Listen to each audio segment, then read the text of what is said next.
క్లీం నమః శివాయై చ నమః శివాయ. స్వాధీనవల్లభాయై మమ పత్నీం మే వశమానయ స్వాహ.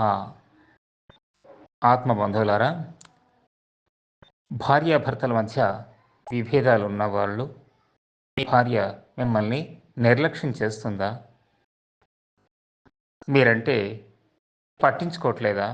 అయితే ఈ మంత్రాన్ని శ్రద్ధ, భక్తి, విశ్వాసాలతో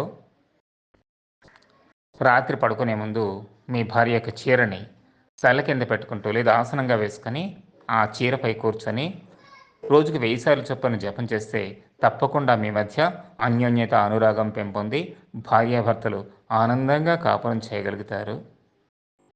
ఇది భక్తి, శ్రద్ధ, విశ్వాసాలతో మాత్రమే చేయాలి. చేస్తే తప్పకుండా ఫలితం ఉంటుంది. శ్రీమాత్రే నమః.